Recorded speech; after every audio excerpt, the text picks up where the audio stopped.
In the second part of this internal ear, we will be talking about the membranous labyrinth, blood supply, venous drainage, nerve innervation, and clinical anatomy. So you are much aware of the membranous labyrinth with the first part of internal ear. Here in the membranous labyrinth, we will talk about this duct of the cochlea, organ of Corti. This organ of Corti responsible for the hearing, and this utricle and with maculas for this is the organ of balancing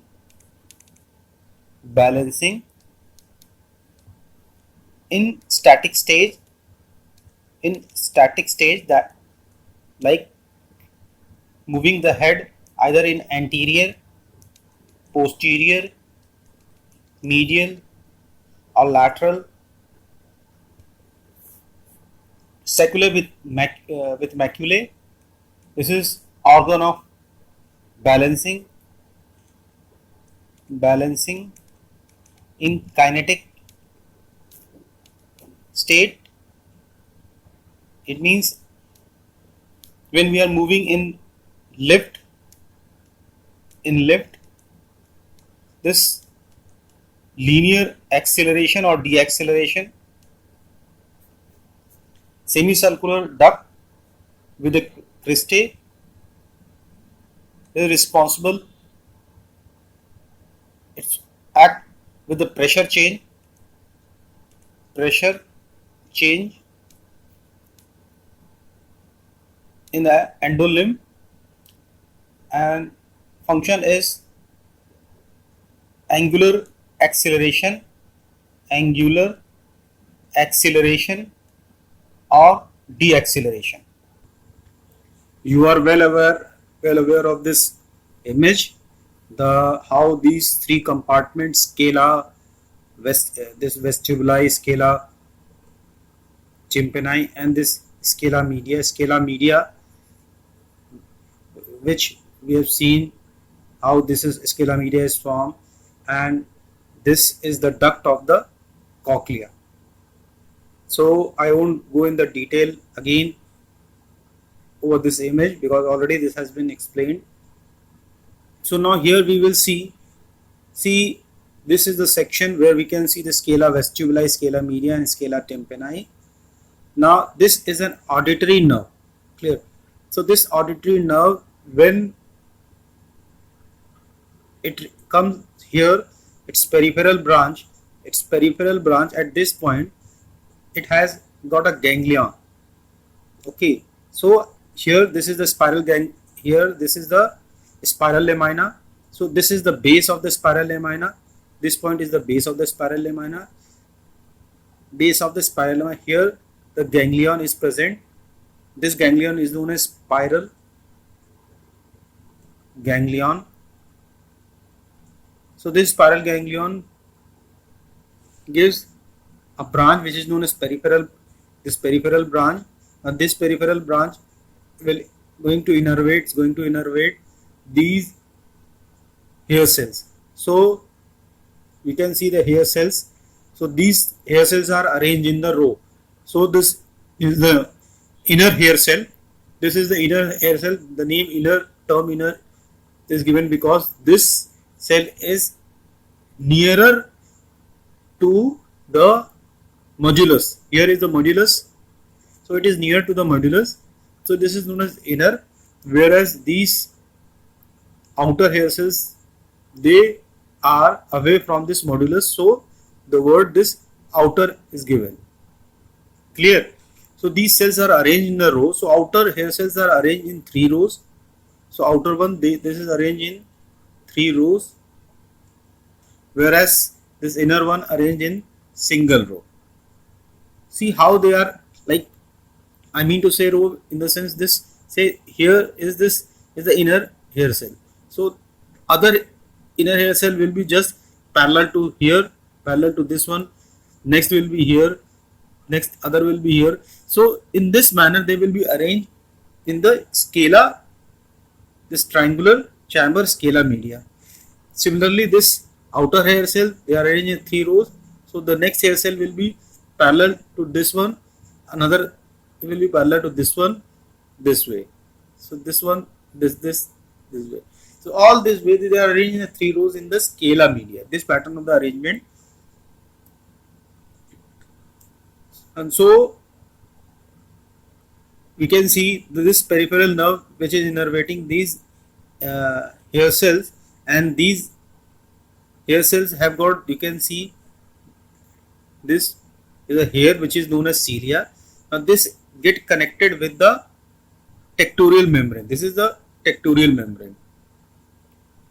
So it get connected with the tectorial membrane. So when the sound wave enter through scala vestibuli in form of this mechanical energy, this mechanical energy later on it transferred to this scala media,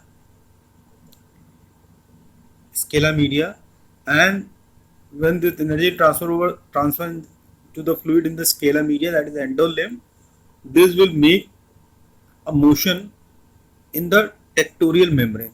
So the motion will be seen in the tectorial membrane. So as a result of the motion, the tectorial membrane, these hair get rubbed with this tectorial membrane. As a result of this, the change in action potential take place. So as a result of this motion in this, they get rubbed, as a change in the action potential. Action potential happen, and the signal from this outer hair cell and inner hair cells, the signal is passed through this peripheral nerve to this cochlear nerve, and later on to the central connections. In this image we can clearly see this here, the organ of Kotai.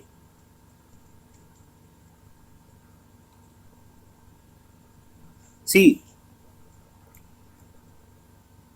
this is the basilar membrane, clear? So over this basilar membrane, the cells, these cells are the supporting cells. So they are this green one, these dark greens are the supporting cells. So over this supporting cells, these are the supporting cells. These hair cells, they are rest over it. So this one is an inner hair cell, and these three in the outer, these 3 rows of the outer hair cells, clear? And here we see this is the pillar, and this pillar is of the connective tissue, and this pillar is known as rods of Kotai. They are known as rods of Kotai. So in between these rods of the Kotai, we see another passage is known as tunnel of Kotai. Clear? Now, what is the organ of the Kotai? So what forms the organ of the Kotai? So the organ of Kotai is formed by this outer and inner, this outer and inner hair cell, outer and inner hair cells, and rods of Kotai. This rods of the Kotai, and this, so this together, you can see this together is the region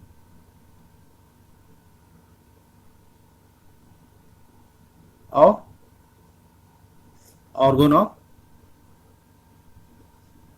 this together is the region of organ of Kotai. Clear? I think now it's clear to you what is the organ of the Kotai. Now we will try to understand this sacculae and utricle with its connection and the position of the mic. Now this is the duct of cochlea. This duct of the cochlea get connected with the sacculae. This is the connection. This connection is known as ductus. This is known as ductus reunion. Clear? See, this is the medial wall of the vestibule, and this one where I am just indicating this. So this is the medial surface. It is a medial surface of saccule. So over this medial surface, this macula, this is the maculae. This is the macula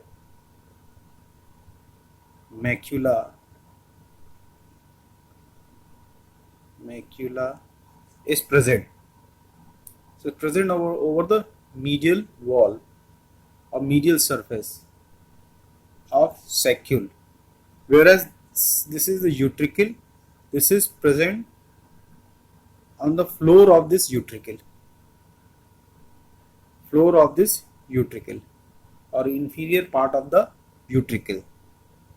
So this macula is here. Clear? Now these two, this sacculae and utricles, are connected by sacculo-utricle passage, and this utricle and sacculae further they give this tube-like structure, and these two tube-like structure they get united, and this is the ductus endolymphaticus. So this ductus endolymphaticus, this passes here. Here the opening. This opening I've already explained you earlier. So this is the point of the opening, which is present in where? Elliptical.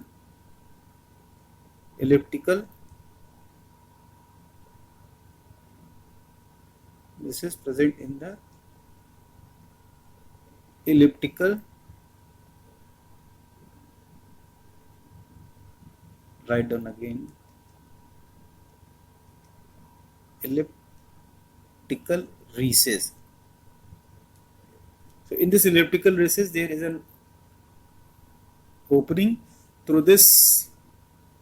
This is known as ductus endolymphaticus. This is known as ductus endolymphaticus. Clear? Now we can see this utricle here. So the size of the utricle is comparatively larger than sacculae. You can see here. We can see this is the lateral surface of this utricle. Here is the anterior superior surface, and where all these is this region just posterior to this is a posterior surface of the utricle.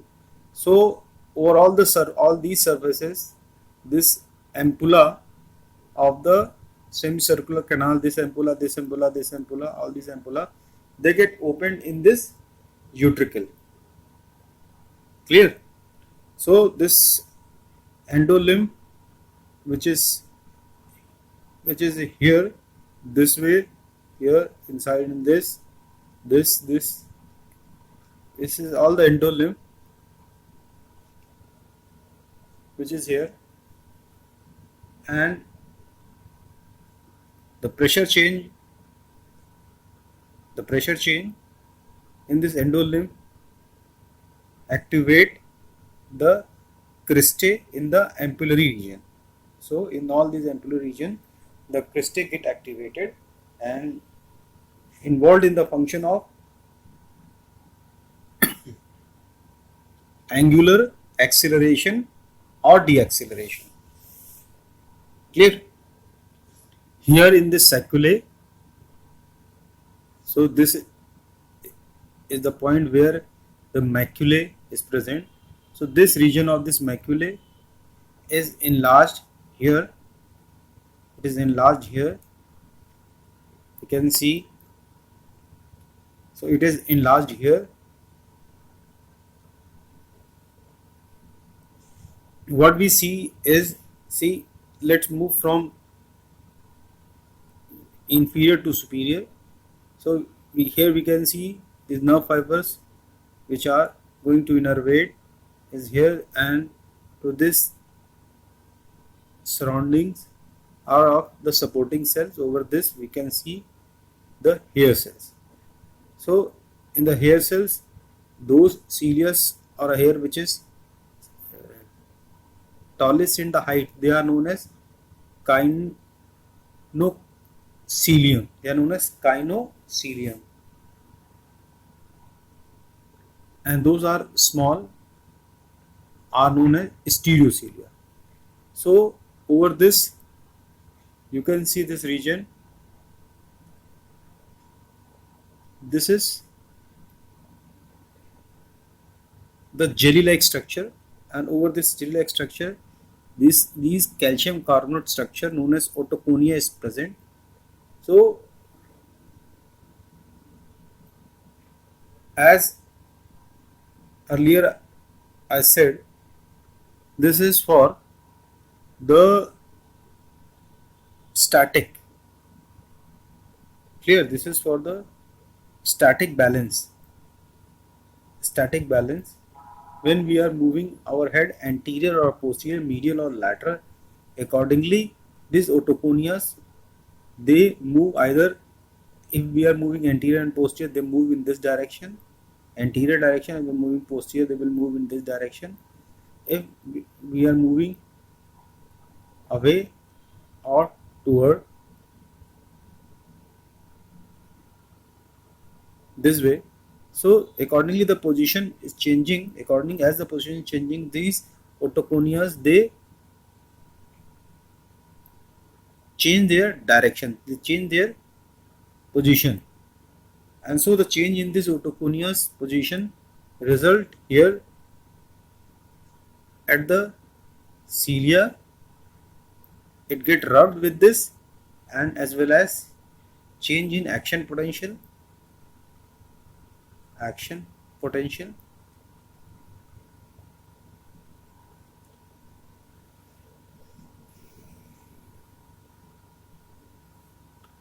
which helps in balancing.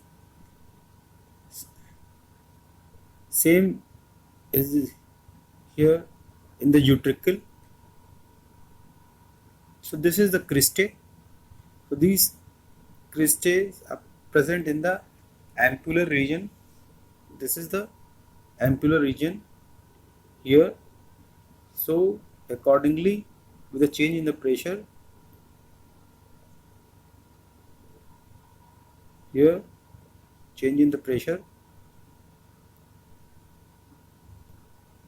result in the movement of this cilia over the hair cells,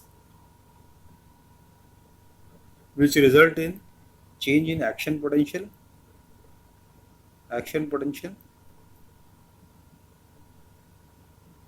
and generate impulse. Clear? Now it's time for blood supply to this labyrinth. So this blood supply to the labyrinth take place by this branch of this basilar artery. So what happened, this basilar artery give one branch which is known as anterior inferior cerebral artery, known as AICA. AICA, AICA, anterior inferior cerebral artery. So from this anterior cerebral inferior artery, one branch which is known, this one branch from this ICA is labyrinthine artery. This is labyrinthine artery, LA. Now this labyrinthine artery here in this, it goes like this way and give a branch. One branch is, this is known as, which goes to the cochlea, is known as common cochlear artery. This is CCA, common cochlear artery, is a branch of this labyrinthine artery, which further as it moves toward this cochlea and give its mean cochlear artery. Its mean branch is known as mean cochlear artery. This mean cochlear artery is responsible for 80% of the blood supply. Now another branch which is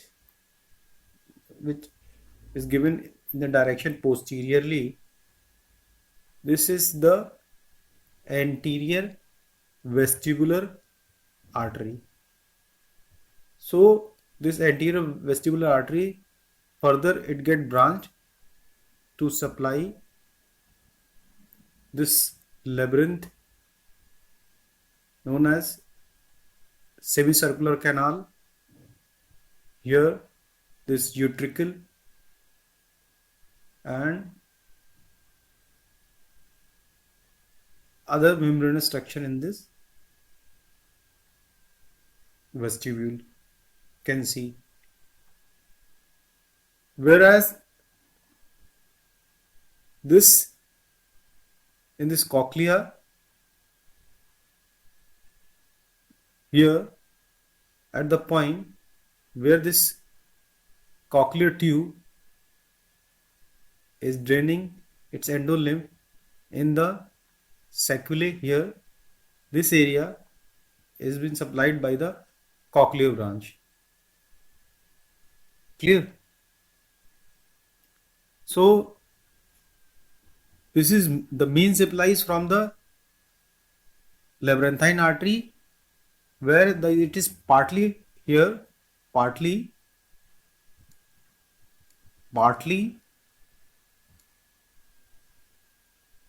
from stylomastoid branch, from stylomastoid branch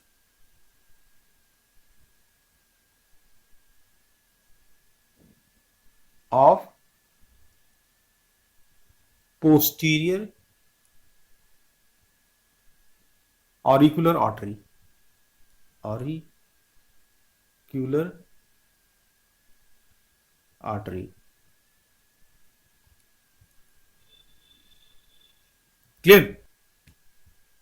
Whereas this is drained by the labyrinthine vein. You can see it drained by this labyrinthine vein, and this labyrinthine vein drain in the superior petrosal sinus or transverse sinus, whereas the other vein which drain in the superior and inferior petrosal sinus and internal jugular vein. Clear? So in the part 1 of this lecture, we have seen that here at the point of the, this is the point, say this is the point. So this is the point where is the ganglion is present, which is known as, let me draw here, this ganglion is present known as spiral ganglion. These ganglions are present at the point, or you can say at the base of the spiral lamina.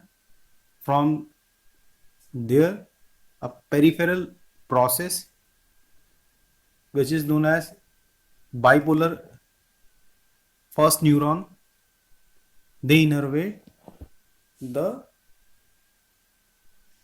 this organ of Corti, which is responsible for hearing. Now later on, all these nerve, they further here they form this cochlear nerve, and this cochlear nerve, when it emerge out, through the base of this modulus, it passes through this. You can see this is the structure which is known as internal auditory meatus. It passes through this internal auditory meatus, and when it reaches at upper medulla, there they goes to the nuclei. This nuclei is known as ventral cochlear nuclei. Another goes to the dorsal cochlear nuclei. Clear? So this ventral cochlear nuclei and dorsal cochlear nuclei, these ventral and dorsal cochlear nuclei, this is in the cochlear path, they further take this the central connection from this upper medulla to the pons. Then from pons it goes to the midbrain. Then from midbrain it goes to the thalamus. Then from thalamus it goes to the internal capsule.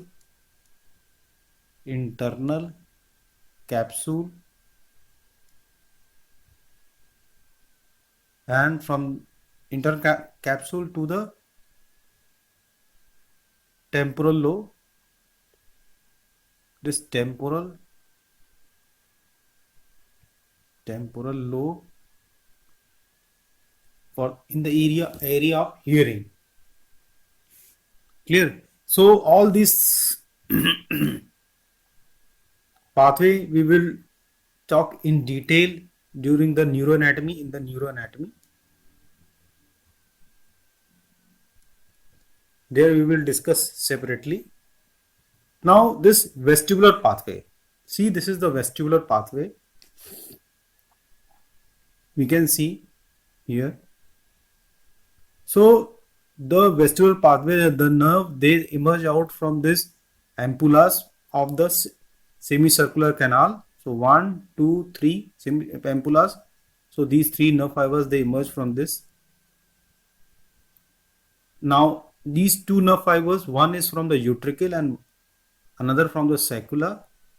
They are coming from the maculae of these utricle and sacula.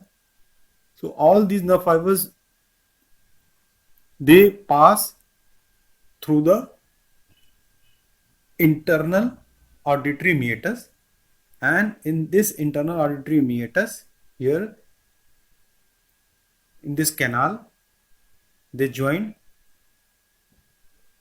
This is the point which is known as vestibular Scarpa's ganglion. Remember, it's a vestibular, V for vestibular, or Scarpa's ganglion, or you can say vestibular ganglion. So this ganglion is present in this auditory canal, internal auditory canal. So from there,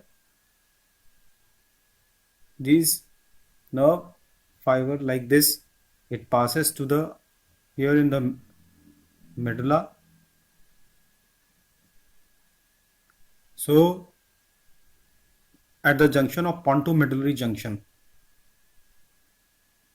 here in the pontomedullary junction, this nerve fiber goes to the vestibular nuclei. Clear? Vestibular nuclei. So this vestibular pathway is responsible for the movement of